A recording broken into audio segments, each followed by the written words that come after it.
여러분 안녕하십니까. 신문을 푸는 방송 아침의 매일경제입니다. 저는 이상훈이고요. 지금부터 깊숙하면서도 흥미로운 뉴스를 여러분께 전해드리겠습니다. 먼저 일면 기사들이 준비되어 있습니다. 매일경제 일면 톱 기사입니다. 현대자동차 얘기가 있습니다. 현대차 인도네시아에 공장을 짓습니다. 일본 차의 아성을 공략한다. 동남아시아에 가보면요, 참 일본 차 많이 보입니다. 상대적으로 우리나라 차는 좀 적게 보이죠. 그 아성에 공략을 나섰다. 이런 얘기입니다. 1조 8천억 원 투자, 연 25만 대 생산 규모로 공장을 짓겠다는 겁니다. 아세안 시장 전진기지로 활용할 계획이고요. 울산 공장을 방문한 조코이 인도네시아 대통령, 정의선 수석 부회장과 투자 협약을 맺었다. 이런 얘기입니다. 우리 기업들의 해외 진출, 여러 가지 볼 수 있는데, 이런 공장, 우리나라에 질 수는 왜 없었을까? 이런 생각도 또 좀 듭니다. 자, 다음 한국일보 보겠습니다. 유재수 전 부산부시장 얘기가 있습니다. 없는 자리를 만들어 동생 낙가산으로 꽂았다. 오늘 한국일보에만 나와 있는 기사인데요. 일면 기사입니다.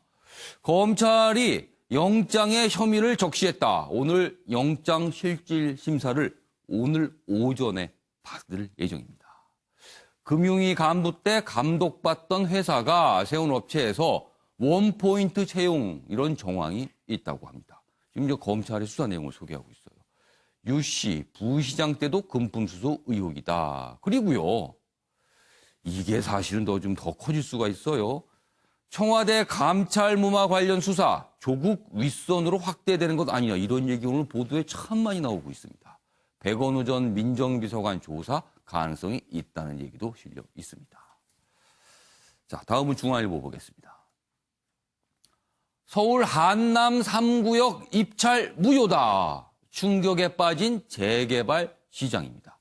지금 보시면요, 여기 한남대교 바로 건너시면은 약간 비탈진 곳에 마을이 보이거든요. 이 지역이 지금 재개발 추진 중인데 무산이 됐습니다. 이 규모가 한 7조 정도라고 좀 알려져 있죠. 엄청난 규모입니다. 재개발 규모로서는요. 정부는 건설사 3곳 검찰 수사 의뢰했는데요. 무이자, 무상 지원 등 위법이 20건 정도 적발이 됐다고 합니다. 정비사업사상 초유의 강력 제재인데 사업 연기 위기 조합 그리고 업체에서는 날벼락이다, 이런 반응을 좀 보이고 있습니다. 여러 가지 얘기가 좀 있어요. 자, 마지막으로 동아일보 보겠습니다. 여기 있습니다. 국회 상황이군요. 오늘 자동 부의된 선거법 패스트트랙 충돌 재점화 시간이 지났습니다. 벌써 자정이니까요. 선거법이 국회 본회의에 부의됐습니다. 일단 올라간 겁니다. 안건으로. 여당 집중 협상을 하겠다. 한국당은 철회하라. 이렇게 맞서고 있습니다. 계속되는 황교안 자유한국당 대표 단식. 이게 어떤 변수가 될까? 지금 정치권 굉장히 긴장 속에 하루를 보내고 있습니다. 자, 이렇게 일면기사 짚어봤고요. 오늘 4분 나오셨는데요. 소개해드리겠습니다. 먼저 정우갑 MBN 논설실장 자리하셨고요. 최양호 현대경제연구원 고문, 그리고 오창석 시사평론가, 변원방 변호사 나오셨습니다. 안녕하세요. 반갑습니다. 반갑습니다.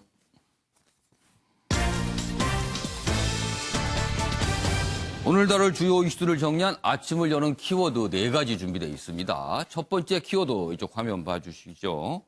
하명 수사. 지금 검찰 수사가 조국 전 장관을 향해서 뭔가 가고 있는데 여러 갈래가 지금 보이고 있는데 그중 하나가 지금 청와대의 하명 수사 의혹까지 나왔습니다. 뭘 해도 딜레마. 어떤 정당을 둘러싸고 이런 표현들이 오늘 신문 기사에 등장했고요. 늑장 해명. 북한의 해안포 사격과 관련해서 우리 군 당국 국방부의 해명이 있었는데 늑장이란 표현도 붙어 있습니다. 마지막 키워드는요. 학원 일요 휴무. 서울교육청이 추진하고 있는데 어떻게 될지 여러 가지 또 분석들이 있습니다. 자, 이렇게 4가지 키워드로 오늘 주요 내용을 정리했고요. 첫 번째 이슈는요. 2갈래의 검찰 수사 얘기입니다. 그런데 공통점은요.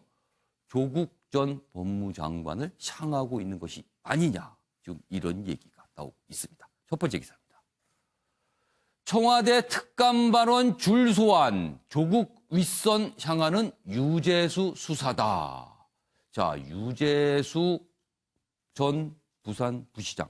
처음에 이 수사가 어느 정도 알려졌을 때는 어떤 뭐 비리 의혹인가 보다. 이 정도였어요. 근데 이게 감찰 무마 의혹으로 가면서 청와대하고 연결되기 시작을 했습니다. 박경철 전 반부패 비서관이죠. 감찰 중 덮으란 지시받고 중단했다. 이런 얘기가 했다고 지금 전해지고 있어요. 그리고 청와대, 정부, 여당 등 검찰 수사 확대될 수도 있다. 유 전 부시장 뇌물 그리고 동생 취업 청탁 혐의 등 오늘 뭐 영장 심사를 받게 돼 있죠. 구속 여부는 오늘 밤 늦게 또는 날을 넘겨서 있을 수도 있다. 이런 얘기입니다. 관련 기사 하나 더 있는데요. 이 기사는요. 그럼 유재수 전 부시장 과연 어떤 인물이길래 이렇게 주목을 받는 것일까? 그걸 설명을 했습니다. 일단 요 기사입니다. PK 친노, 친문과 가까운 사이다. 유재수 수사에 여권이 긴장하고 있다. 그러니까 여기 뭐 표현이 있지만 한마디로 지금 현 정부 인사들과 굉장히 좀 가깝다. 이런 뜻이 됩니다. 노무현 정부 행정관으로 근무를 했고요. 그다음에 문재인 대통령, 이호철, 김경수와 인연이 있는 것으로 지금 알려지고 있다. 그리고 뭐 여권 인사들과도 꽤 가깝다. 그 민주당 PK 선거에 악영향을 줄까 우려하고 있다. 이런 얘기가 있습니다. 지금 그런데 검찰 수사가 진행이 되고 있고요. 지금 과연 이 감찰 무마, 중단 이게 어떤 과정에서 이루어졌는가 이 얘기까지 지금 나오고 있습니다. 여권 긴장하고 있다는 거죠. 자, 그럼 여기서요. 관련 영상 확인해보고 이어가겠습니다. 결과 그 비첩보 자체에 대해서는 근거가 약하다고 보았습니다. 그런데 그 비첩보와 관계없는 좀 사적인 문제가 나왔습니다. 그거는 프라이버시 문제라고 생각합니다. 자, 한참 전 영상까지 봤습니다. 뭐 지난해 유재수 전 부사시장 관련해서 여러 가지 얘기가 나왔을 때 조국 전 장관이 한 말 들어봤는데 정관 수장님, 사실은 이 수사 결과에 따라서 파장이 클 것 같아요. 사실은 이 유재수 전 부시장으로 멈추는 게 아니라 그 윗선 그리고 청와대 민정수석실 당시의 상황까지 좀 들여다보고 있거든요. 이게 결과에 따라서는 파장이 상당할 것 같습니다. 지금. 결국엔 조국 전 장관 수사의 연장선으로 이해가 됩니다. 예. 당시에 민정수석은 조국 전 장관이었기 때문에 예. 실질적으로 직권남용을 했는지 여부를 검찰은 지금 들여다보고 있는 예. 것으로 이해가 됩니다. 그러니까 유재수 전 부시장의 개인 비리 차원이 아니라 예. 실질적으로 당시에 감찰 무마 과정에서 직접적으로 어느 정도 관여를 했고 또 다른 또 외부 인사가 있는 것인지 라는 측면을 지금 검찰은 들여다보는데 어쨌든 간에 예. 현재까지 조국 전 장관 수사가 진행되고 있습니다만 아직 검찰의 기소 여부에 대해서 입장을 내놓고 있지는 않거든요. 그렇습니다. 이 문제는 또 다른 조국 전 장관에게 굉장히 좀 곤혹스러운 상황이 될 수 있지 않을까 그런 예측을 좀 해봅니다. 그러니까 예. 만약에 조직적으로 예. 실적인 문제가 있었음에도 불구하고 덮이한 어떤 그런 과정이 있었다라고 하면 검찰에서는 당연히 그 부분에 대해서 혐의를 지금 들고 나올 겁니다. 그러니까 지금 언론에서는 뭐 검찰반인지는 모르겠습니다만 계속 또 윗선 얘기까지 좀 하고 있거든요. 그렇습니다. 그 윗선을 조국 전 장관을 지칭하는 것인지 아니면 또 다른 누군가를 얘기하는 건지 모르겠습니다만 어쨌든 이 문제는 지금 이제 개인 차원을 넘어서 실적으로 직권남용 형태가 어떻게 이루어졌는지 조 장관, 전 장관의 지금 계속된 수사와 맞물려서 같이 결부지으면서 또 다른 어떤 파장을 낳지 않나. 결국에는 오늘이죠. 지금 이제 영장 77심사에서 1차적으로 이 문제가 어떻게 정리가 될 것인지 그 부분에 따라서 검찰의 수사에 탄력을 받을 것인지 아니면은 좀 주춤할 것인지 결부가 될 것으로 예상이 됩니다. 지금 이 수사는 서울 동부지검에서 진행 중이죠. 지금 조국 전 장관의 일과 관련된 수사는 서울중앙지검입니다. 그러니까 각각 다른 검찰청에서 수사가 지금 진행되고 있어요.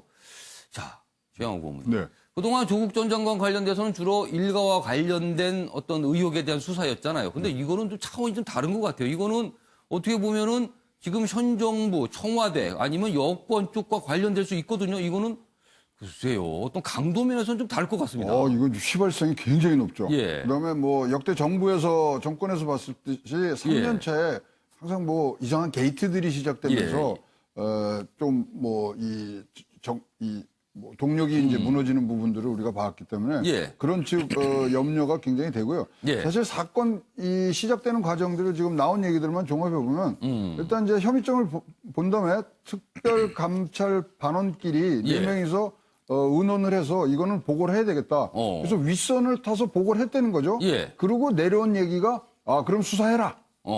그리고 수사를 갔는데 어느 날 갑자기 덮어라. 예. 이제 이게 수사가 아니라 조사겠죠. 조사를 해보라. 조사를 예. 해라. 그래서 그걸 이제 덮어라 이랬으니까 사실 윗선에서 오케이한 사항이 이게 뒤집어진 예. 그런 뭔가 이 진행이 되다가 이제 멈췄다는 거예요. 그렇죠. 지시에 그 따라서. 내용이 사실 그럼 이인걸 특별반장에서 박영철 이 예. 비서관 그러면 위에 분명히 이 정도면은 분명히 보고를 했을 건데 예. 뒤집어 내려왔다는 것은 처음에 오케이에서 뒤집혀지는 그런 상황이면 예. 조국 전 수석의 예. 윗선에서 나오지 않냐는 의심에서 이제 지금 문제점이 굉장히 지금 커져가고 있고요. 사실 윗선 그러지만 이게 청와대 윗선인지 아니면 청와대 밖에 뭐 다른 어떤 그렇죠. 정치적인 인물의 윗선인지는 모르는 거예요, 지금 이거는. 어쨌거나 이제 유재수 전 시장 예. 뇌물수수하고 청탁금지 예. 뭐 위반 이 두 가지 혐의를 지금 받고 있기 때문에 이건 사실 뭐 개인적인 문제일 수 있지만 예. 과정에서의 문제가 사실은 지금 그러니까 문제가 있었는데 왜 이거를 다 밝혀지게 두지 않고 왜 중단을 시켰냐. 이게 지금 문제가 그렇죠. 되는 이게 거예요. 문제가 지금. 된 거죠. 지금 여권 일각에서 또 이런 얘기도 나옵니다. 사실 조국 전 장관하고 유재수 전 부시장은 뭐 별다른 인연도 없다. 서로 잘 모른다. 그렇기 때문에 뭐 일각에서는 조국 전 장관이 굳이 이거를 무슨 무마시켜라 이렇게 지시할 리가 없을 거다. 뭐 이런 주장도 있어요. 그건 어떻게 그렇죠. 보세요? 근데 이제 뭐 쭉 이력을 보면 예. 특이합니다. 왜냐면은 뭐 그때 재경원에 처음 근무할 예. 때 홍정 전 장관이 이제 비서를 했는데 예. 거기서 1부속실 행정관으로 가요. 그것도 좀 특이합니다. 청와대 되게- 근무를 하는데 부속실로 가는 예, 거죠. 그런 데는 외무부나 이런 예. 데서 지금 와서 의전을 잘 알고 되는데, 그러면서 이제 노무현 장관 및 그 측근들하고 예. 굉장히 이제 폭넓은 교류를 가지면서 시작이 됐고, 그래서 이제 뭐, 자기가 여러 가지 자기의 그 주변의 인적 자산을 통해서 넓은 네트워크를 형성한 건 사실인 것 같고요. 그럼에도 불구하고 이런 사건이 있고 난 예. 다음에 그러면 조금 잠수를 하셔야 되는데, 예. 아니 뭐 승승장구 지금 뭐 금융감독원의 제일 꽃이라는 금융정책국장을 하고 예. 그다음에 민주당의 수석전문위원을 갖다가 예. 부산 정무부시장까지 예. 가는 그런 아주 고속 성장을 하니까 여기는 누가 뭐 도와주는 부분들이 있지 않느냐는 또 합리적 의심이 나오고 있는 상황이죠. 아무튼 뭐 그런 일이 있는 이후에 그 유재수 전 부시장이 걸었던 이른바 이 어떤 트랙, 그 사회적 경험의 트랙이 굉장히 누가 봐도 그렇죠. 괜찮게 풀려있는 상황이었다. 이렇게 좀 보시는 거네 또. 근데 저는 예. 요번 보는데 예. 이렇게 혐의 사실을 우리가 얘기해도 됩니까? 뭐 정경심 예. 교수 할 때 보면은 예. 뭐 다 얼굴도 가리고 그러는데 예. 얼굴도 다 나오고요. 여기는 뭐 이제 공인이라고 판단을 하는 거죠, 이제 언론에서. 이 그래서 정도 아니 뭐 위치까지 검찰의 올라갔으니까. 뭐 수사 지침이 예. 좀 바뀌었다 그러는데 알겠습니다. 여기는 혐의 사실이 많이 나오네요.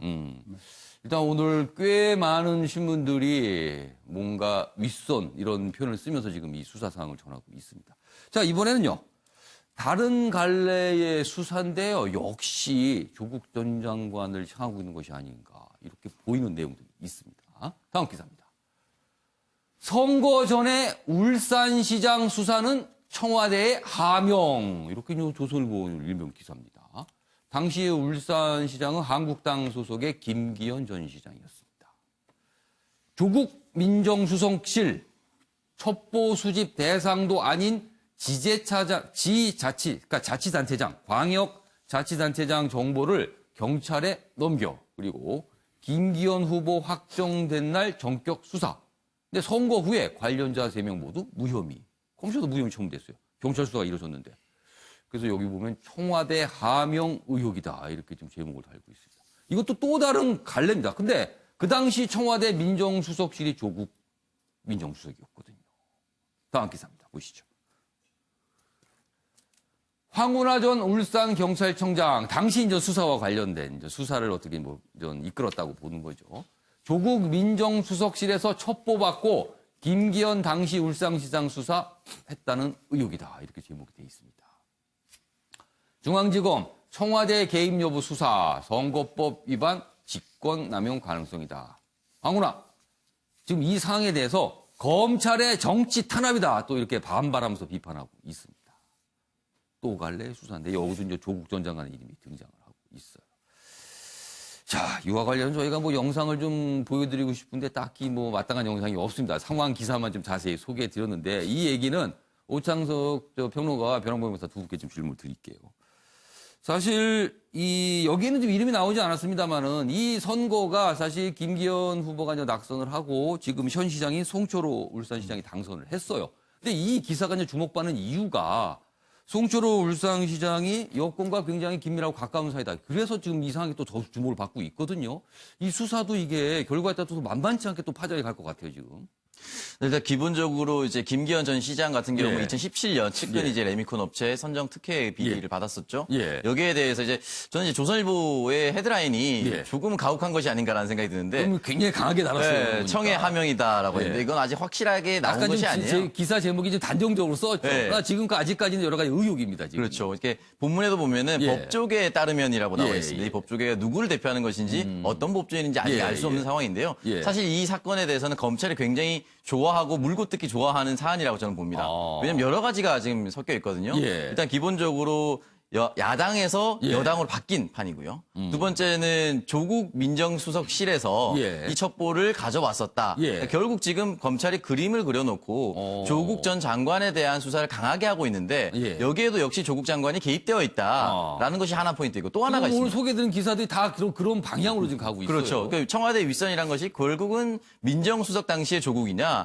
장관 당시의 조국이냐 이거거든요. 근데 또 하나는 뭐냐면 황운하 경찰청장 같은 경우는 예.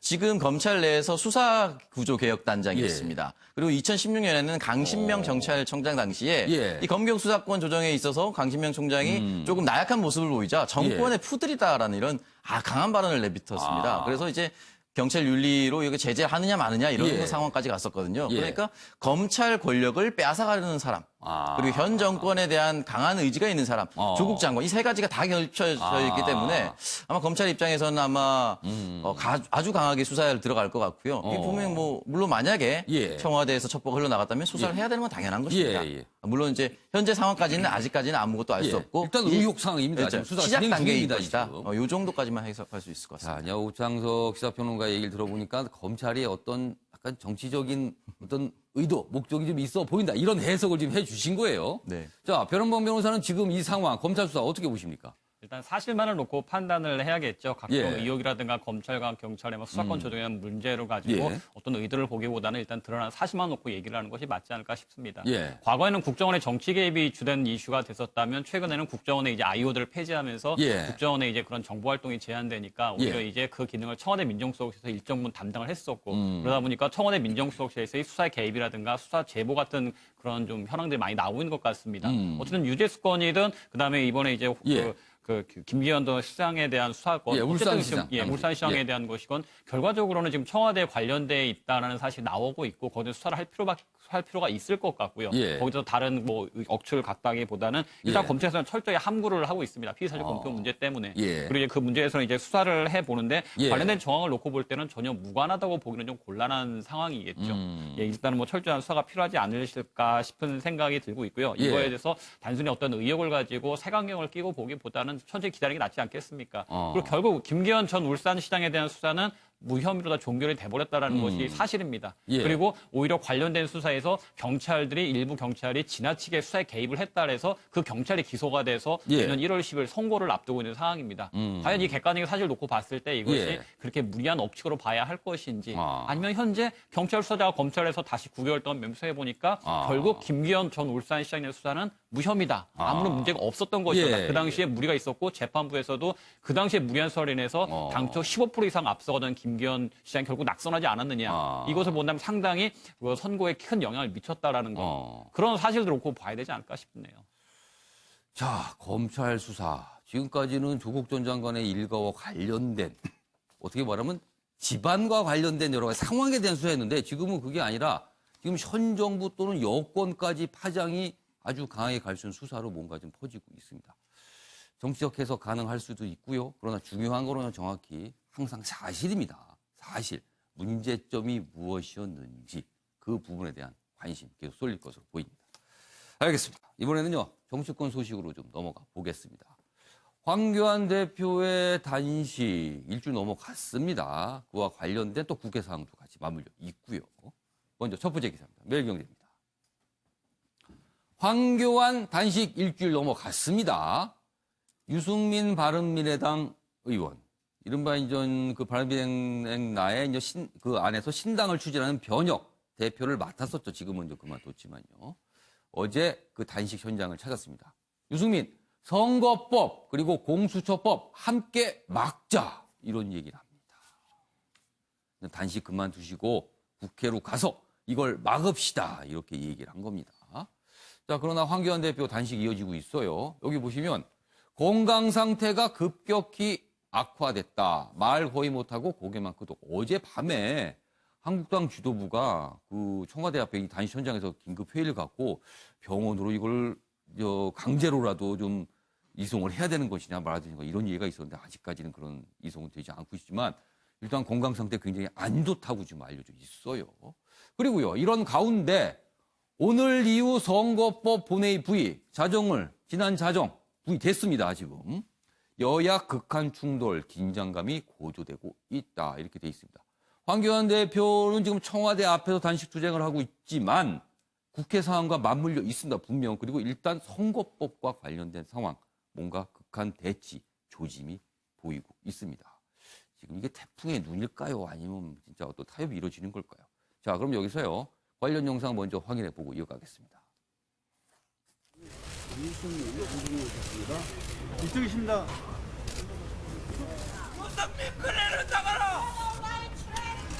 선거법이나 공수처법에 대해서는 국회에서 그렇게 할 수 있도록 우리 황 대표께서는 이제 너무 좀 건강을 해치신 것 같아서 말씀을 잘 못하시고 고맙다고 그렇게 이야기하셨어요.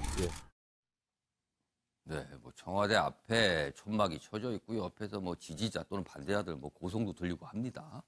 자, 그러면은 이번에는 국회 상황을 다룬 기사 좀 보겠습니다. 선거법 개정안 부의됐습니다.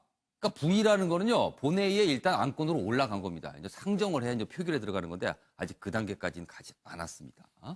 운명의 일주일 타협의 정치 시험대에 놓였다 이렇게 돼 있습니다. 타협의 정치, 과연 타협이 이루어질 것인가 아니면 강행과 대치 속에 또 혼란이 올 것인가 뭐 이런 얘기입니다. 보겠습니다. 여야 강대강 대치다. 여당은 이 선거법 개정안 강행을, 그러니까 표결을 강행할 땐 후유증이 있을 수 있다. 그렇겠죠. 아무래도 한국당과는 완전히 갈라서는 게 아니라 지금도 등을 돌리고 있지만 그 등이 더 멀리 돌리게 되겠죠. 협상에 무게를 두고 있다. 그래서요. 야당의 일주일 집중 논의를 제안했다. 그리고 공수처법 부의는 4달 3일. 이때도 또 한 번 또 출렁거리고 있습니다. 그리고 그 이후에 아마 표결에 들어갈 것 같습니다. 자, 한국당은 패스트트랙 법안 무효 선언하라 이렇게 주장을 하고 있습니다. 그러니까 지금 협상이 안 되고 있죠. 당내에서는 일각에서 협상론이 나오지만 지도부는 강경합니다. 황교안 대표의 단식 지금 다 이거 포기하고 무효하라 이런 단식이잖아요. 근데 일각에서는 협상해야 되는 거 아니냐 이런 또 걱정도 하고 있습니다. 자, 유승민은 변혁, 필리버스터를 또 예고하고 있습니다. 그러니까 뭐 상정 이루어질 때 아예 연설을 그냥 뭐 한두 시간이 아니라 뭐 며칠이곤 해서 아예 표결 자체를 막아버리겠다. 뭐 이런 또 계획도 지금 거론이 되고 있는 상황입니다. 관련 기사 하나 더 있는데요. 보겠습니다. 자, 그럼요. 생각해 볼 문제가 지금 자유한국당은 과연 어떤 선택을 할 수 있을까? 황교안 대표 지금 선거법 자체에 대한 무효를 주장하면서 포기하라고 주장하면서 단식하고 있고 일각에서는 협상해야 되는 거 아니냐 이런 얘기가 나오는데 그럼 자유한국당은 어떤 선택지가 있는 걸까요? 보겠습니다. 선거법 표대결을 하나? 이건 그럼 아예 이제 뭐 타협을 하고 이제 표로 가자는 거예요. 그리고 의원직 총사퇴 아예 결기를 보여서 단식에 더해서 다 던져버린다. 아니면 필리버스터. 요거는 굉장히 또 소극적일 수도 있어요. 이걸 어떻게 보면. 그러나 한국당 뭘 해도 딜레마다. 왜 그럴까요? 표대결을 할 경우에는요. 변형, 무소속 합쳐도 127석, 127석. 그러니까 이게 표가 모자란다는 거예요. 막을 수가 없다. 그리고요. 의원직 총사퇴. 이게 실제 가능할지 지금까지 이루어진 적이 없어요. 한 번도 이런 얘기 나와서. 그리고 필리버스터는 표결 자체를 막을 수 있는 건 아니니까 너무 소극적인 거다. 그래서 한국당의 선택지가 3개가 나왔는데 뭘 해도 딜레마다 이렇게 설명이 돼 있습니다. 자, 그럼 여기서요. 국회 관련 상황 영상으로 묶었습니다. 보시죠.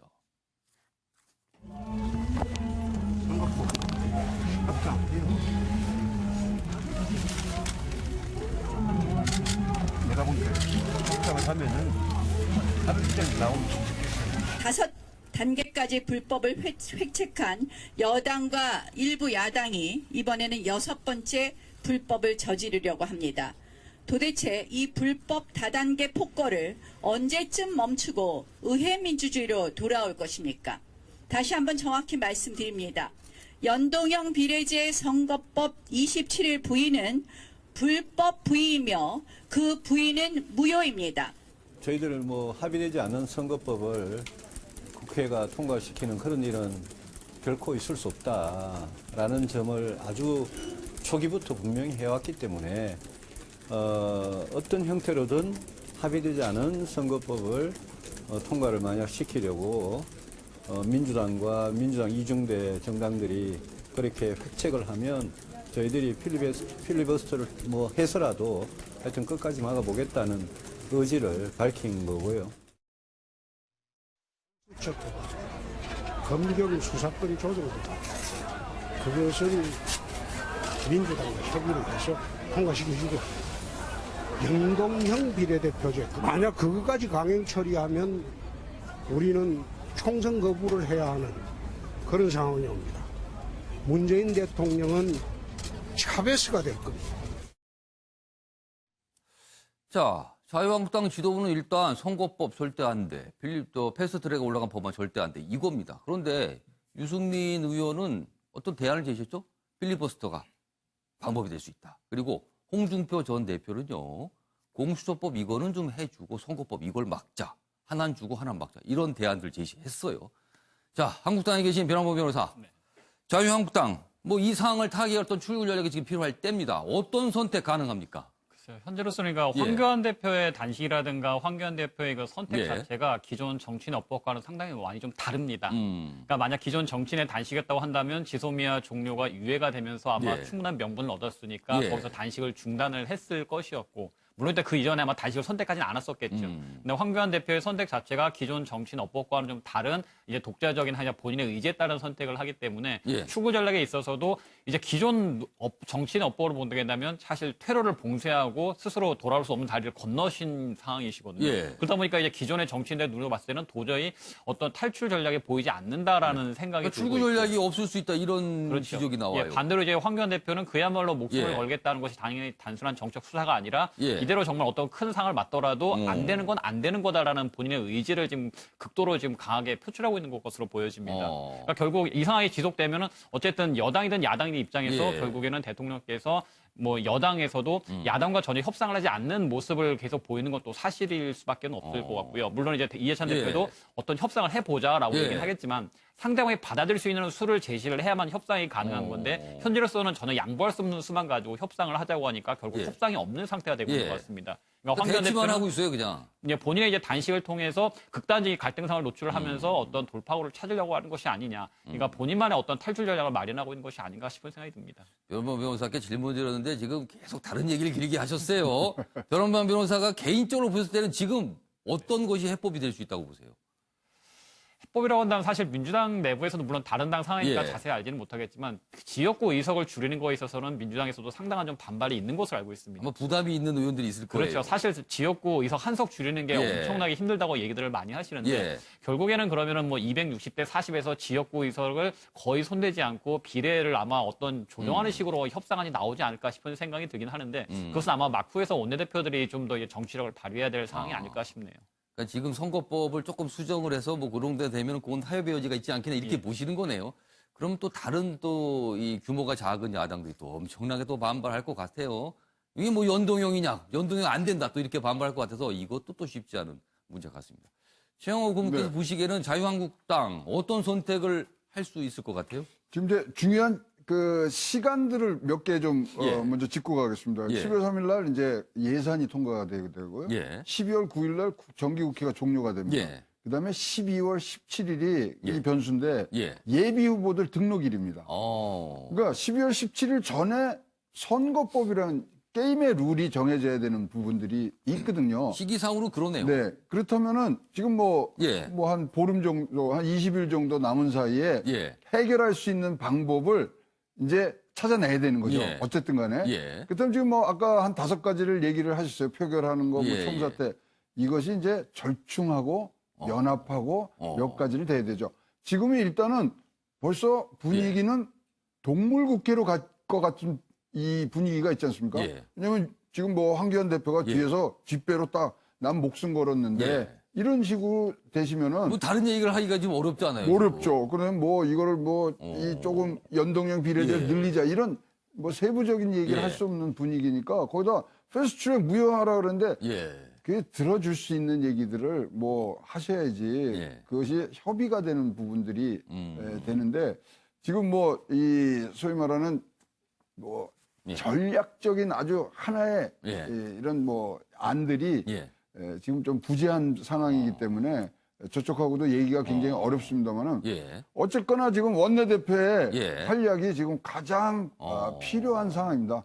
계속 물밑적으로 얘기를 해서 예. 일단은 어떤 모양이 되든지 지금 룰은 정한 다음에 그 다음에 해야 되기 때문에 예. 저는 뭐 어떤 상황이든 우리가 예. 국회 민주주의, 대의민주주의, 뭐 예. 의회 민주주의를 얘기한다면 의회에서 표로 계산하고 그 다음에 협의를 하는 과정들이 꼭 예. 이 12월 17일 전에는 이루어졌으면 합니다. 두 분께 해법이 무엇이 있을까? 그러니까 자유한국당의 선택은 무엇일까를 좀 전망해 달았는데 확실히 어렵군요. 딜레마 맞는 것 같습니다. 두 분께서 명확한 무엇이다. 이 얘기를 좀 하기가 어려워하시는 것 같아요. 확실히 한국당 지금 뭘 해도 딜레마 상황에 빠질 수 있다. 이게 상황을 설명하고 있는 게 아닌가 싶기도 합니다. 자, 이번에는요. 황교안 대표의 단식 얘기를 좀 해보겠습니다. 기사가 준비되어 있습니다. 전국 이슈를 다 집어삼킨 황교안 단식이다. 이슈를 다 집어삼켰다. 왜 그럴까요? 여기 보시면 한방의 보수통합 논의 자체를 감췄습니다. 그렇습니다. 보수통합 꽤 진지하게 나왔었거든요. 그런데 단식 이후에는 이 얘기 쏙 들어갔습니다. 지금. 그러니까 많은 분들이 지금 보수통합 얘기할 때 아니다 지금 급한 게 더 있다. 이렇게 돼버렸죠. 그리고 각 당에서 뜨겁게 들끓던 쇄신론도 사라졌습니다. 한국당에서 뭐 초선, 재선 의원들 막 일어섰잖아요. 쇄신해야 된다고. 불출마해야 된다고. 근데 이 얘기도 잠잠해졌어요. 극한 투쟁에 패스트트랙 협상 동력 상실했다. 일단 좀 이 두 가지가 꽤 눈길을 잡는 제목입니다. 보수통합론도 사라졌다. 쇄신론도 사라졌다. 자, 정원가 실장님. 우선요, 이 쇄신 주장 진짜 잠잠해졌습니다. 황교안 대표 단식이 이제 보수 우파들을 예. 하나를 모으는 예. 결집하는 그런 공간은 만드는 측면이 있습니다. 예. 그런데 기사에서 지적했듯이 예. 뭐 보수 통합이라든가 쇄신론 그리고 패스트트랙 협상 자체는 단식을 한다고 해서 사라지는 주제들이 아닙니다. 그것은 황 대표가 언젠가는 또 만들어가야 되는 거거든요. 그렇죠. 살아 있습니다. 항상 그 주제들은요. 지금 이제 물밑에서 어떻게 예. 보면 시기를 놓치는 측면이 있다라는 지적으로 읽힙니다. 그러니까 예. 보수통합론이든 쇄신론이든 이게 사실 시간을 질질 끌 수가 없거든요. 총선 자체가 불과 뭐 몇 달 앞으로 다가왔기 때문에. 그렇습니다. 근데 당장 가장 중요한 것은 패스트트랙 법안을 그럼 어떻게 할 것이냐라는 건데 이제 앞서 뭐 여러분들 말씀하셨습니다만은 결국에는 협상을 통해서 한국당이 가져올 게 무엇인지 예. 지금 여당이라든가 지금 일부 야당은 예. 사실은 어쨌든 법에 정한 수순대로 갈 거란 말이죠. 예. 1차적인 목표는 적어도 정기국회 끝나는 12월 10일 이전에는 처리하겠다는 그 의지를 갖고 있습니다. 그러니까 그 와중에 홍준표 전 대표가 얘기한 것이 상당히 좀 역시 정치를 많이 해보는. 아까 영상에서 확인했던 내용 말씀하시는 거죠? 그러니까 지금 예를 들면 검찰 예. 수사권 조정이라든가 공수 설치에 대해서 굳이 한국당이 반대하는 이유, 검찰 개혁을 그럼 하지 말라는 것이냐. 그건 어차피 갈 수밖에 없을 것이다. 예. 라는 판단을 하고 있는 것 같습니다. 예. 그러니까 그 정도를 내놓고 그러면 선거법 협의회에서 어떤 것을 가져올 것인지 그냥 이 자체를 아예 뭐 연동형 비례제가 들어가면 아예 논의할 수 없다. 패스트트랙 법안 자체가 위법 불법이다. 이런 예. 식의 어떤 그 협상 대화의 창을 닫아놨을 경우에는 예. 그냥 일정을 일정대로 가는 것이고 그다음에는 한국당은 결국에 얻을 게 뭐냐라는 예. 이런 절박감이 또 있을 겁니다. 그러니까 상당히 고민이 있으리라 보는데 예. 결국에는 지금 국면에서도 야당 일각, 한국당 일각에서도 어느 정도 협상을 좀 해봐야 되는 것 아니냐라는 얘기들을 의원들 중에는 하는 의원들이 있습니다. 그러니까 그 점 등등을 감안해서라도 뭔가 여당의 의중을 좀 타파해보고 연동형 비례성을 어떻게 가져갈 것인지, 그럼 지역구 의석을 어떻게 가져갈 것인지, 그 안에서 한국당은 어떤 의견을 갖고 있는 건지, 이 어떤 줄 건 주고 좀 받을 건 받아오는 이런 전략으로 좀 바뀌어야 되는 것이 아닌가 그런 생각이 듭니다. 그러니까 지금 정치적인 타협을 좀 이뤄낼 때인데 그게 지금 아쉽다는 지적이에요. 자, 오창석 평론가. 사실 이 기사의 전체적인 내용과 취지를 보면은 어떻게 보면 여당과의 협상이 막혀버렸다. 단식으로 인해서. 그리고 당내에서 좀 나오기 시작했던 쇄신도 어떤 변화에 대한 요구도 막혀버렸다. 좀 이런 지적인 거예요. 어떻게 보셨어요?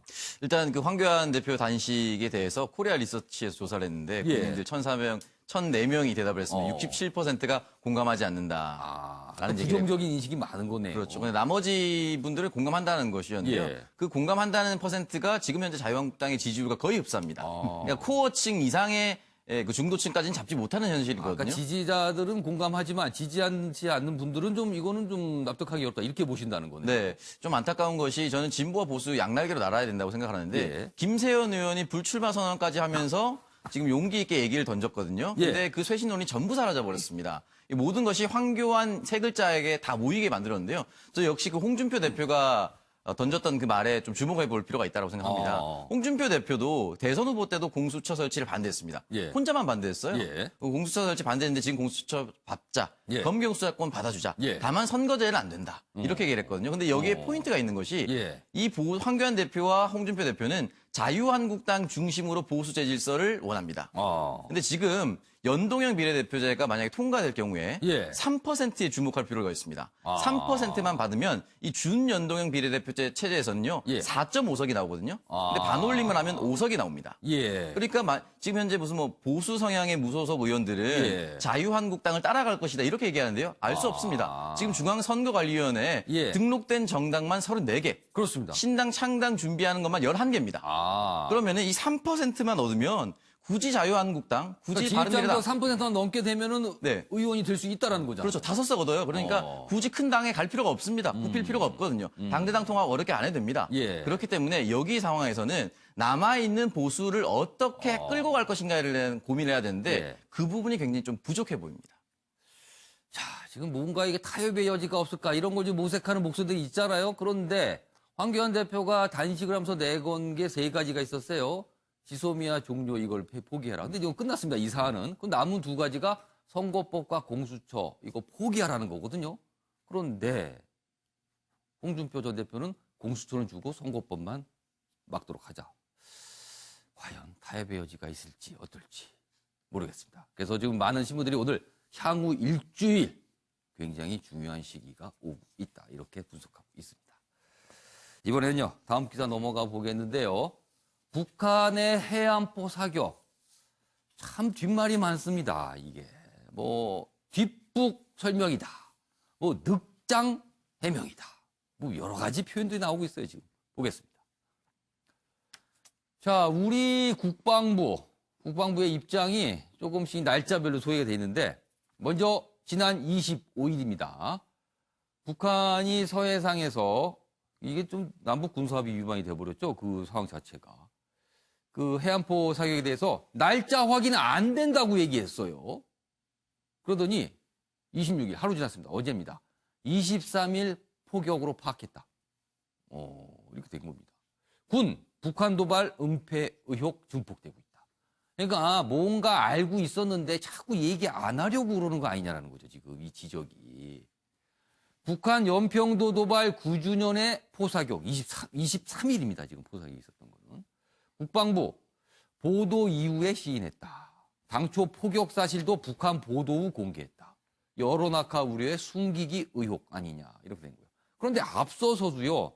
삼척항 귀순 그리고 북한 선언 뭐 추방 이런 것도 사실은 굉장히 늦게 알렸고 뭐 마지못해 알렸다. 만약에 그게 어떤 노출이 안 됐으면 끝까지 얘기 안 했을 거 아니냐 뭐 이런 지적 받았거든요. 근데 이번에도 또 비슷한 거 아니냐는 거죠. 정부 스스로 은폐 의혹 초래했다는 지적이 나오고 있습니다. 국방부 어제 북한에 항의했다 이렇게 나옵니다. 그런데 이건 무슨 뒷북이냐 또 이런 또 지적이 또 나오는 겁니다. 그러니까 뒷북, 늑장, 은폐, 축소 뭐 이런 표현이 이 기사에 계속 등장하고 있어요. 관련 기사 하나 더 있습니다. 이번 기사는요. 지금 상황을 정면으로 질문을 하고 있습니다. 해안포 사격, 북한의 보도가 없었다면 우리 국방부가 공개했을까? 이렇게 묻고 있습니다. 그러니까 북한에서 만약에 조용히 있었다면 우리도 조용히 있으라고 그랬던 거 아니냐라는 거죠, 지금. 23일 포격사실 은폐 시도 논란. 국방부 설명이 뭐 기자들 질문합니다. 이거 혹시 알고도 괜히 뭐 얘기 안 한 거 아니냐 뭐 이러니까 그게 아니고 분석 중이었다. 뭔가 포송이 들리고 하는 건 포착을 했는데 정확하게 몰라서 분석하냐고 며칠이 걸렸다 이렇게 설명을 합니다. 그런데 공교롭게도 그 사이에 먼저 북한이 보도를 해버렸죠. 이거를 자기들이 그랬다고. 23일은 연평도 포격 9주기이자 아세안 정상회의 임박한 시점 군사합의 위반 사실 부담을 느낀 거 아니냐. 북한 보도하자 뒷북 공개 주정. 이렇게 또 뒷북이라는 표현이 또 나왔습니다. 자, 그럼 여기서요. 국방부 대변인이 어제 설명한 게 있는데요. 확인해 보겠습니다. 북측의 해안포 사격 훈련이 9.19 군사 합의 위반임을 분명히 했습니다. 또한 앞으로 유사 사례가 재발하지 않도록 9.19 군사 합의를 철저히 준수할 것을 강력히 촉구를 했고요. 오늘 오전 서해지구 군 통신선을 통해서도 이번 북측의 해안포 사격 훈련에 대해서 강력히 항의했습니다. 저희가 파악한 거는 11월 23일 오전이었고 이에 관해서는 여러 가지 분석할 필요가 있기 때문에 그 거치는 과정에 북한 매체의 발표가 있었고 그래서 일각에서 말하는 그 지연이라든가 이런 것과는 좀 차이가 있다는 점을 다시 한번 말씀드리고. 네, 뭐 국방부 대변인이 뭐 상황에 대한 설명을 하죠. 그러니까 뭐 지금 이렇게 만일가 지적하는 그런 게 아니다. 이거 분석하냐고 시간 걸렸고 우리는 알고 있었고 파악 중이었다. 뭐 이런 얘기예요. 자, 변호관 변호사. 이 사안, 사실 그동안 이제 북한 문제만 나오면 현 정부가 너무 약한 거 아니야 이런 지적이 계속 있었거든요. 그런 상황에서 또 이게 비슷한 상황이 하나 더 나온 거에 추가가 됐습니다, 지금. 자, 지금 이 상황을 볼 때 우리 당국에 문제가 있는 겁니까? 아니면 언론이 북한 문제와 관련해서 지적하는 게 좀 지나친 겁니까? 어떤 시각 갖고 계세요, 변호관 변호사? 아까 이전 주제에서 앵커께서 당혹스러운 질문에 있어서는 확실한 답은 주지 못하고 말이 길어진다고 말씀을 하셨는데 아까 변호관 변호사가 약간 그런 모습 보이셨어요. 제가 사실 뭐 곤혹스러운 상황이긴 했었는데 국방부 대변인을 보고 있으면 그 상황이 똑같이 반복되는 게 아닌가 싶네요. 뭔가 확답을 공감하세요, 지금? 말이 상당히 길어지는데 결국에는 뭐 대답을 못 하시고 계시는 거잖아요, 사실. 만약에 정말 국방부 말대로 그렇게 해석이 될 수도 있을 것 같아요, 지금. 2, 3일 동안 정말 분석 중이다 한다면 대포 한 방 쐈는데 그걸 가지고서 우리나라에서는 2, 3일 동안 이게 대포인지 아니면 폭발 사고인지 어떤 뭐 충돌음인지 그걸 분석하고 있었다는 것 자체도 국방부의 무능을 보여주는 것밖에 안 될 것 같습니다. 그게 100% 맞다면은 그러면 우리 군 당국이 너무 분석력 떨어지는 거 아니야? 또 이렇게 또 말이 안 되는 거죠. 대포 소리하고 그거 서로 음원을 분석을 해서 2, 3일 동안 걸려가지고 이게 대포 소리인지 아니면 어떤 충돌음인지 폭발음인지 모르겠다라는 것 자체가 국방부의 무능을밖에 안 될 것 같고요. 북한에서 보도를 안 했었다면 절대 얘기를 하지 않았겠죠. 한국일보의 지적처럼. 그리고 이제 또 9.19 군사합의를 위반했다는 첫 얘기를 한 건 좋긴 했는데 사실상 레드라인을 넘어선 것이거든요. 그러면 레드라인을 넘어섰고 9.19 군사합의를 위반했으니까 여기에 대해서 강력한 항의를 전달했다라는 것이 아니라 그럼 그에 대해서 어떻게 할 것이냐. 9.19 군사합의 남북 정상들이 만나서 했던 합의를 뒤집었었는데 그럼 그에 대해서 우리의 당국은 대응은 뭐냐라는 것에 대해서 이제 직접적인 답을 줘야 되는데 결국 어떤 배경설만 장악하고 확실한 답은 주지 못하는 것으로 봤을 때는 곤혹스러운 상황인 것 같습니다. 그러니까 아까 변호사 변호사는 본인의 상황과 좀 빗대서 그럴 것이다라고 지금 좀 분석을 해주신 거예요. 오창석 평론가 보시기에서는 지금 우리 당국에 좀 문제가 있는 겁니까? 아니면 언론들이 북한 문제에 대해서 좀 지나치게 당국을 비판하는 겁니까? 어떻게 보세요? 이 양자를 다 비판하고 싶은데. 두 가지 성격이 다 있다. 네, 정부와 국방부에 대한 그 이야기는 그들의 이제 변론은 비겁한 변명입니다라는 영화의 대사가 생각날 정도로 사실 알았을 거예요. 알았을 거고 즉각 이제 반응했을 거고 이게 9.19 군사합의 1조에 나옵니다. 완충 지역에서는 서로를 향한 일체의 군사적 행위를 금지한다. 하지 않다가 나옵니다. 근데 이제 이번에는 명백한 합의 위반이에요. 합의 위반인데 여기에 대해서 이제 국방부는 우리 쪽으로 쏜 게 아니니까 상대를 향한 것은 아니다. 이런 정도 이제 변명인 거죠. NLL을 넘어오지 않았다. 뭐 이런 변명인 겁니다. 근데 누가 봐도 군사합의 위반입니다. 근데 다만 정부나 국방부에서 예. 조금 조심스러워했던 부분은 예. 제가 추측해 보자면은 예. 한 아세안 회의가 있으니까 예. 여기에 지금 사실은 이제 인도도 참여하고 예. 베트남도 참여하고 인도네시아 다 참여했는데 예. 우리나라가 지금 신남방 정책을 추진하고 예. 있지 않습니까? 예. 인도 인구와 인도네시아, 베트남만 합쳐도 16억에서 17억입니다. 예. 그러니까 여기에서 이 신남방 정책을 조금 주목하고 조명을 하고 싶은데 예. 이 사실이 알려질 경우에 언론에서 한 아세안보다는 여기에 훨씬 더 크게 중점을 두고 예. 우리나라 국방부가 뚫렸다. 이런 것을 걱정을 한 할까 봐 건가요? 걱정을 해서 아마 조금 은폐하려는 의도가 있지 않았을까. 걱정을 하면 뭐합니까? 북한에서 보도를 해버렸는데. 그러니까 그래서 이제 뒤에 이제 들키게 돼버린 이런 상황이 돼버린 것 같습니다. 이게 참 만약에 지금 오창석 평론가가 분석해준 내용이 그게 그 상황이 맞다면 그러니까 여러 가지 추측 여러 가지 하나인 생각들이 거죠. 들게 하네요. 그러면 진짜로. 자, 요것도 정관 실장님하고 최영원 고문님께 두 분께 또 분석해 드릴게요. 정관 실장님 어떻게 보세요? 그 은폐를 한 것인지 아니면 신중한 입장을 예. 견지한 것인지를 좀 지켜봐야 할 것입니다. 그건 또 그렇게 볼 수도 있다는 거네요. 국방부 대변인이 예. 사실관계를 공개 석상에서 거짓으로 얘기했으리라고 저는 보진 않습니다.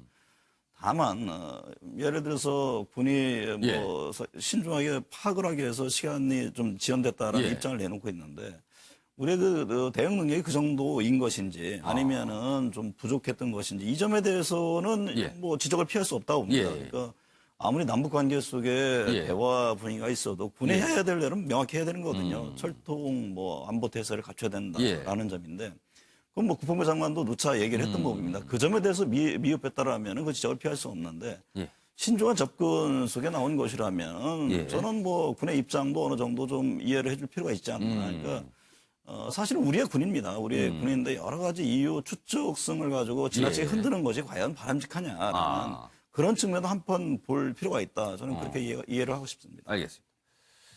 그러니까 군이 진짜 억울한 걸까요? 아니면 분석 중이었는데 갑자기 북한이 보도하는 바람에 묘하게 된 걸까요? 아니면 진짜 이거는 좀 알리고 싶지 않은데 이런 마음일까? 하여튼 여러 가지 좀 다 추정입니다만 최영원 고문께서는 어떻게 보셨어요? 좀 뭐 항의하고 이런 부분들이 예. 분명히 있어야 되는데요. 예. 문제가 하나 저는 크게 보이는 게 NSC가 안 열렸어요. 이거는 대남 사격거리에 있는 것때 예. 굉장히 우리가 뭐 국경 예. 지대에 그런 어떤 긴장 완화가 된 게 우리 최대 성과라고 얘기를 하고 있는데 그 부분이 지금 흔들렸거든요. 그렇죠. 합의 위반이라면 사실은 이건 굉장히 좀 중대한 그렇죠. 사안일 수 이거는 뭐 있거든요. 바로 NSC가 뭐 지금 부산에 가서 뭐 할 사람이 없다는데 아니 부산에 가 있다고 우리나라 뭐 안보가 그렇죠 휴일이 됩니까? 그 문제가 있고요.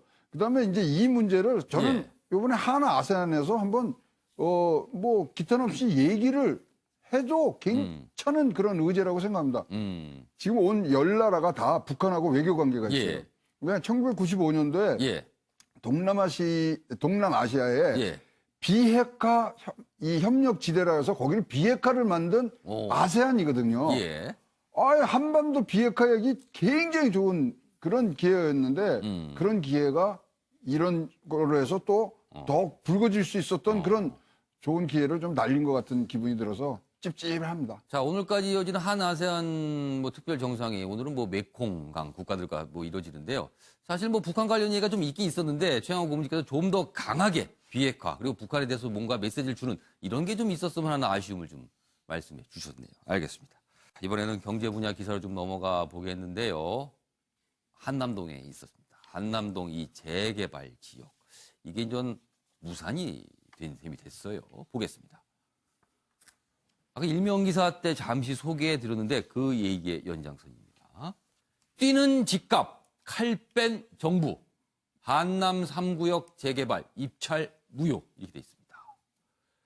그러니까 뭔가 지금 이 건설사 간에 이 재개발 입찰 경쟁을 하는 동안에 이게 문제가 되는 행위, 위법 행위가 있었다. 정부가 이렇게 판단을 한 거예요. 그래서 이거 입찰 자체를 무효시켜야 된다고 결정을 한 겁니다. 불법 경쟁 건설사 3곳 검찰에 수사 의뢰 이렇게 돼 있습니다. 내일 조합 설명에서 재입찰 여부 결론 이렇게 돼 있습니다. 그러니까 이게 입찰 무효 이것만 보면 굉장히 단순한 사안으로 보여요. 그러나 최근에 이 부동산 문제, 뛰는 집값 그리고 정부가 이게 심상치 않으면 반드시 잡겠다, 칼 댄다 이렇게 얘기하고 있었거든요. 그래서 이 상황의 연장선선이 이 무효 결정으로 간 게 아니냐 이렇게 좀 해석이 돼 있어요. 관련 기사 하나 더 있습니다. 보시죠. 한남 3 입찰 수사 의뢰 강북 최대 재개발 차질. 이게 7조 원 규모라고 합니다. 7조 원 엄청납니다. 규모는. 빅3 수주전 과열 검찰에 넘어갔습니다. 판결 나면 2년간 정비사업 못하게 됩니다. 그럼 이게 또 재개발이 멈추게 될 수 있어요. 조합은 28 총회는 일단 진행한다. 정부 강행시 조합도 법적 조치 가능하다. 또 이렇게 얘기하고 있어요. 집값 상승 차단 사전 포석이다. 이런 관측도 나오고 있습니다. 자, 여기는 앞선 기사에는 정부가 뭐를 칼을 뺐다. 여기는 집값 상승 차단의 사전 포석이다. 이렇게 분석이 돼 있습니다. 이유에 대한. 자, 변호부 변호사. 네. 일단 뭐 정부 얘기에 따르면 분명한 거는 입찰 과정에서 어떤 위법행위가 있었다. 그래서 이거에 대해서 문제 삼은 거예요. 근데 이제 무효조치가 났는데 사실은 위반 행위가 존재한다는 위법행위가 존재하는 사실과 집값을 잡아야 된다는 정부의 어떤 정책적 또는 정치적 판단이 좀 혼재되어 있는 사안 같아요. 지금 이 사안을 보면요. 그런 보면서 어떻게 보세요? 일단 법적으로만 보면 도시 및 주거환경 정비법에 의하면은 그 시공사들이 어떤 입찰을 해서 유리한 고지를 점하기 위해서 재산상 이익을 약속하거나 부당한 이득을 제공하는 행위를 금지를 하고 있습니다. 예. 근데 이제 이번에 시공사들이 입찰에 제안해서 냈던 것에 보면 뭐 이제 분양 이주비라든가 뭐 사업비에서도 무이자로 뭐 지원을 한다라든가 여러 가지 혜택들이 있는데 그런 무이자 혜택 자체가 어떤 무이자 무상 지원이 도시 및 주거환경 정비법에서 금지하고 있는 재산상의 이익이 아니냐라는 것을 잡고 있는 것이죠. 근데 사실 그 부분을 이렇게 볼까는 약간은 좀 의문의 여지가 있었는데 말씀하셨던 것처럼 결국에 그러면은 최근에 정부가 집값을 잡기 위해서 상당히 노력을 많이 하고 있는데 강북에서 가장 큰 이 재개발 단지였던 이곳을 거론을 하게 되면서 사실 뭐 입찰이 늦어지고 다시 재개발 일정이 지연되는 효과를 보면서 어떤 집값에 있어서 하여간 정치적 고려를 반영한 것이 아닌가라는 그런 우려들을 많이 하고 있습니다. 사실 이 모습이 어떻게 보면 시장에 어떤 정부가 신호를 주는 걸 수도 있어요, 사실은요. 재건축 같은 경우는 초과이익 환수제라든가 이제 분양가 상한제를 검토를 하면서 집값을 잡으려고 하는데 이런 재개발 같은 경우는 이제 상대적으로 규제가 좀 완화돼 있던 상태였거든요. 그렇다 보니까 재건축을 확 잡으니까 풍선 효과로 재개발이 활발히 되는 효과가 벌어지고 있었습니다. 그러다 보니까 오히려 재개발 쪽에서도 다시 한번 눌러서 풍선 효과가 발생하지 않고 전반적으로 집값을 잡기 위해서 정부가 어떤 정책적인 신호를 주는 것이 아니냐 그런 지금 우려들을 많이 하고 있습니다. 시장에서는. 오창도 평론가. 사실 위반 사항이 이제 발견이 된 거예요. 정부가 적발을 한 건데 그래서 이제 그걸 문제 삼았는데 그 위반 사항 적발이 입찰 자체의 무효로 연결되는 부분은 너무 좀 과한 거 아니야. 뭐 이런 지적도 가능할 것 같은데 어떻게 보면 확실히 정부의 어떤 정치적, 정책적 판단이 있는 것 같아요. 여기는 지금 보면요. 네, 일단 정부 같은 경우는 다주택자를 제한하고 이제 내 집 마련을 하겠다, 집값을 잡겠다 이런 정책을 꾸준히 펼치고 있습니다. 근데 지금 현재 세 개사가 입찰 비리를 따져보면요. 이주비를 무이자로 지원을 하겠다라든지 또는 뭐 평당 7,200만 원을 뭐 분양가 주겠다. 뭐 이런 얘기가 있었어요. 또 하나는 뭐가 있었냐면은 잠깐만요. 또 하나가 있었던 것도 하나가 있는데 그런 부분이 어떻게 보면은 조합원 일부만 혜택이 돌아가고 나머지 새로 들어가는 일반 국민들이 피해를 보는 상황이 벌어질 수가 있다는 것이죠. 그런 부분에 있어서 정부는 칼을 빼들 수밖에 없는 상황이라고 저는 생각을 하고 글쎄요 2년까지 유예가 될지는 잘 모르겠지만 거기에 대해서는 뭐 부담금이나 추징금이라든지 벌금이라든지 이런 부분 반드시 가야 된다. 이런 부분들을 열어준다면 앞으로 재개발하는 부분에서 야, 그래도 봐주니까 이렇게 해도 돼. 또 이렇게 전개가 될 수 있다고 저는 생각을 하거든요. 현재 이 정부의 부동산 정책 기조가 그러하다면은 저는 강하게 밀고 나가는 것이 맞다. 저는 그렇게 생각하고 하나 제가 말씀 빠뜨렸던 것이 임대 아파트를 짓지 않겠다. 이런 공약도 있었습니다. 이런 것들이 사실은 어떻게 보면 서민들의 가슴을 더 아프게 만드는 것들이거든요. 이런 부분에 있어서는 저는 반드시 제재를 가야 된다고 봅니다. 주영호 고문님. 이게 보니까 또 이게 자칫 또 법적 다툼으로 갈 수도 있을 것 같아요. 지금 보면요. 움직임들이. 그렇죠. 법적 다툼을 해서 뭐 이제 입찰 무효가 과연 적당한 판단인가 하는데 자, 단기적으로는 집값 잡을 수 있습니다. 이렇게 하면. 그렇지만 여기 지금 6천 가구가 이번에 그러면 이제 무산이 되고 지연이 되는 거죠. 그럼 지금 시장에 공급 교란이 오는데 서울에 있는 집값 상승은 딴 게 아니고 공급이 부족해서 하는 거 아닙니까?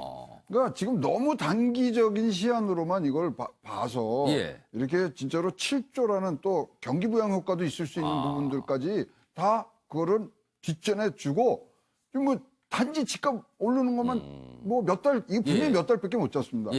그렇다면 이거는 진짜 시장의 수요와 공급이 균형을 맞춰 있게 가야지 무조건 누른다고 집값이 잡혀지냐? 절대 아닙니다.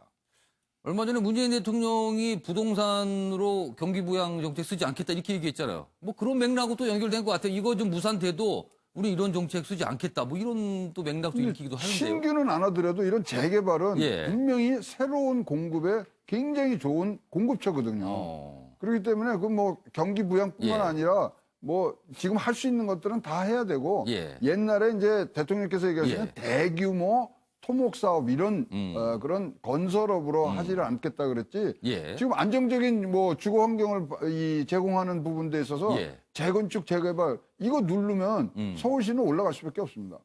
이 기사 내용 뭐 보면은 역시 이제 정부의 어떤 의도일까요? 뭐 이런 걸 분석한 기사가 있네요. 여기 뭐 일각이라고 표현했는데 여기 있습니다. 요 아랫 부분 잡아주시죠.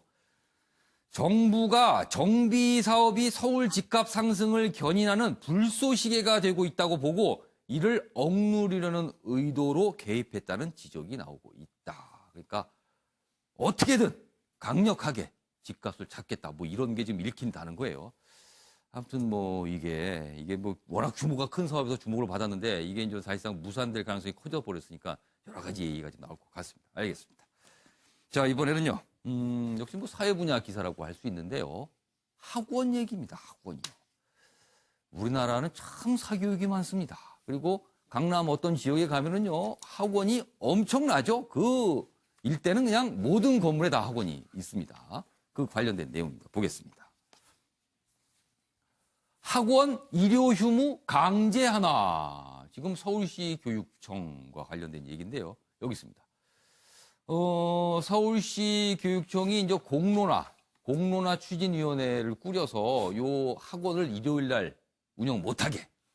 그러니까 학생들이 일요일까지 학원 가서 공부하는 거 이거 문제 있다. 그런 판단에 요 일요 휴무에 대해서 좀 고민을 했었거든요. 근데 공론화 추진위에서 논의해본 결과 찬성이 62%를 조금 넘게 나왔어요. 그러니까 찬성이 훨씬 많은 거예요. 그래서 교육청에, 이 공론화 추진위가 교육청에 요거 휴무할 필요 있다 권고를 한 겁니다. 그리고 서울시 교육청은 이런 쪽으로 이제 방향을 잡고 있는 거예요. 그래서 정책 반영 시동했다. 그러자 교육계는 아니 공부하려는 학생의 목소리를 외면한 거다. 그리고 이거 일요일 날 학원 못하게 해봐야 옛날에 다 나타났다. 불법 교습도 나올 거고 오히려 고액과에만 늘 것이다. 왜냐하면 숨어서 해야 되니까 더 비싸지기만 할 것이다. 뭐 이런 또 지적이에요. 그래서 여러 가지 얘기가 좀 있습니다. 관련 기사가 더 있습니다. 보시죠. 학원 일요 휴무 63% 찬성 서울시 교육청 공론화 결과입니다. 그런데 이 사안에 대해서 두 가지 의견이 맞서고 있습니다. 학습권 침해다. 아니 공부하려는데 뭘 하라 마라 이렇게 하는 거냐. 그리고 반대로 학생들 요새 사교육 너무 시달린다. 휴식권 보장해야 된다. 복지 차원이다. 이렇게 또 팽팽하게 맞서고 있습니다. 내용 보겠습니다. 제도의 실효성 검증되지 않아 시행되면 오히려 사교육이 이상한 모양으로 더 커질 수 있다. 이런 우려도 나오고 있어요. 위헌 법률 될 가능성 자체도 있다. 뭐 이렇게 돼 있습니다. 여기 보시면 관련된 만평도 좀 있는데 보겠습니다. 여기 보면 학원 일요 휴무제 실시 권고키로 그러자 학생이 드디어 우리 학생에게도 휴일이 있는 삶이 그러니까 뒤에서 엄마가 과외 선생님 오셨다. 그러니까 학원 안 가고 과외로 바뀌었다는 소리예요, 지금. 그만큼 우리나라는 이 사교육에 대한 어떤 열기, 뭐랄까, 욕망이랄까, 이게 굉장히 좀 강하거든요. 그래서 이 상황을 좀 설명하고 있습니다. 그럼 여기서요, 관련 영상 확인해보고 이어가겠습니다. 시민참여단은 학원 일요 휴무제 시행에 대한 주요 쟁점 및 근거를 확인하고 쟁점 해소를 위한 방향과 대안을 모색함과 동시에 개인의 의견 차이를 넘어 국민이 공감하고 수용할 수 있는 다양한 의견과 대안을 제시하고자 각고의 노력을 하였습니다. 뭐 아직 이렇게 하기로 결정된 건 아닙니다. 이제 공론화위원회가 이런 의견이 많았다. 그래서 사실상 공고 형태를 띈 거고요. 그런데 이제 서울교육청은 그러면 한번 정책적으로 해보자 이렇게 방향을 잡은 겁니다. 근데 이제 가능성이 있다라는 거죠. 정화 시장님 어떻게 보셨어요? 아이들 휴식권 보장 중요하죠. 저도 예. 뭐 애가 이제 중학교 다녀서 현실을 좀 안타깝게 보고 있습니다만. 예. 그러나 어떤 정책이라는 것은 그 효과가 제대로 미쳤을 때 시행을 하는 것인데. 예. 이 문제는 기사에도 여러 지적을 했습니다만은 예. 훨씬 부작용이 더 클 가능성이 있다.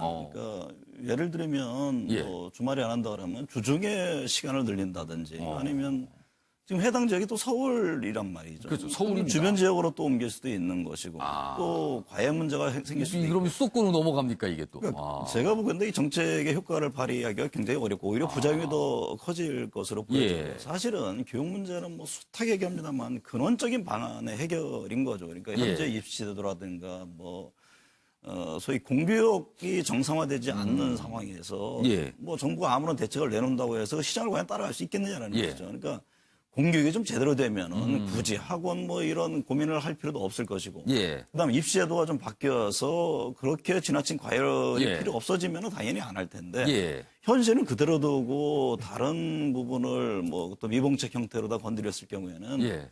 과거에도 경험했습니다. 오히려 훨씬 더 전 부작용이 있다. 그러니까 좀 시간이 걸리더라도 좀 장기적인 안목 속에 근원적인 해결책, 공교육 문제를 어떻게 하는 것이 이런 식의 어떤 교육의 접근을 가야지. 뭐 두더지 잡듯이 이것 두드리고 저것 두드려야 튀어나오기만 하고 굉장히 좀 그 학생들과 학부모의 혼란, 예. 그다음에 여러 부작용 그것만 더 가중될 것으로 보입니다. 정관 실장님 이 분석을 들어보니까 이런 생각이 드네요. 사실 많은 분들은 이 사교육, 교육과 관련해서 저 앞으로 가길 원하고 있거든요. 그런데 지금까지는 저 앞으로 이게 직선으로 갔는데 이걸 직선을 좀 막겠다는 거예요. 그러면은 사람들이 시간이 더 걸리고 돈이 덜 들어도 돌아서 갈 거 아닙니까 또. 자, 이런 걱정들을 하고 있는 거예요. 다른 형태의 또 사교육이 등장할 것이다. 참 안타깝네요. 이걸 어떻게 해야 되는지 답은 뾰족하게 보이진 않는데 아무튼 이런 방향으로 뭔가 좀 추진이 될 거다. 이런 얘기가 좀 나오고 있습니다. 자, 이번에는 마지막 기사가 될 것 같은데요. 글쎄요, 어떤 판결인데요. 또 여러 가지 좀 생각을 하게 합니다. 보겠습니다. 법원의 판결이 나왔습니다. SNS상에서 상사를 조롱한 직원을 해고한 것은 정당하다. 오, 이런 판결 나왔어요. 그러니까 어떤 직원이 이제 공공기관의 직원입니다. 어떤 상사에 대해서 SNS상으로 뭔가 이제 흉을 본 거예요. 그 상사에 대해서. 그런데 이 문제가 돼서 해고가 됐는데 이 직원이 이걸 문제 제기를 했죠. 근데 법원에서 이거는 해고는 정당하다. 그래서 이 문제 제기한 원고 패소 판결을 내렸습니다. 그 보면은 여기 보면은 이런 글을 올렸다 그러네요. 이 상급자가 뭐 회사에서 재테크에만 열을 올려 업무를 게을리한다. 뭐 이런 막 글들을 썼대요. 흉을 본 거죠. 그리고 이거를 그 상사가 문제 삼아서 이거 삭제하라 그러자 또 삭제 요청했다고 또 그걸 또 다른 곳에 또 얘기하고 그랬답니다. 그래서 이런 게 문제가 돼서 저는 이렇게 된 건데. 최영호 고문님, 네. 어떻게 보세요? 허위사실 유포일 수도 있고요. 공공의 이익을 향해서 그런 뭐 이런 정보들을 흘리는 거는 좋지만 개인 비방이 지금 주가 돼 있기 때문에 법원에서 잘 뭐 이 선고를 잘 내렸다고 저는 생각을 합니다. 이유 없이 그렇게 뭐 할 수 있는 부분들은 아니지 않습니까? 그렇죠. 여기서 뭐 이렇게 좀 거론한 내용에 대해서 이게 사실이 아닐 수 있다 이런 취지의 내용도 좀 있어요. 그렇습니다. 그러니까 확인되지 않고 그냥 뭐 추정하는 부분들 또 개인 비방. 그러니까 그런 우리 SNS라는 게는 뭐 이 전체들이 다 같이 볼 수 있는 부분들이라서 개인적인 것들은 좀 빼야 되겠습니다. 알겠습니다. 자, 다음엔요. 김유진 아나운서가 전하는 이슈컷입니다. 보시죠. 이슈들을 사진으로 살펴보는 시간 이슈컷입니다. 첫 번째 이슈태그는 희생자입니다.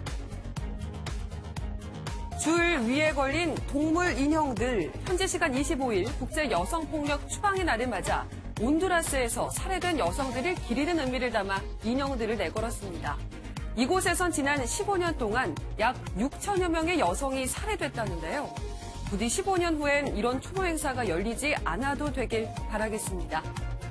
두 번째 이슈태그는 이세돌입니다. 최근 은퇴를 선언한 이세돌 구단. AI를 상대로 정식 대국에서 1승을 거둔 유일한 기사죠. 이세돌은 당시 자신이 꼼수를 두자 이에 학습이 덜 된 알파고에 버그가 생겨 이길 수 있었던 것이라고 밝혔습니다. 하지만 최종적으로 알파고와의 대국에서 진 것이 은퇴 결심의 원인이기도 했다는데요.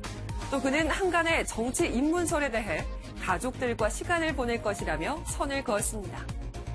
마지막 이슈태그는 사라진 보석입니다. 2차 대전 이후 최대 예술품 절도 사건에 독일 사회가 충격에 빠졌습니다. 독일의 유명 박물관에 도둑이 들었는데요. 이들은 중세시대 예술품을 포함해 약 1조 3천억 원 상당의 귀중품 100여 점을 훔쳐 달아났습니다. 박물관 인근에 불이 나서 전력 공급이 끊어진 틈을 타 침입하고 달아나는 모습이 포착됐다는데요. 도난된 문화재는 역사적, 문화적 가치가 가격을 환산할 수 없을 정도라고 하네요. 지금까지 이슈컷이었습니다. 네.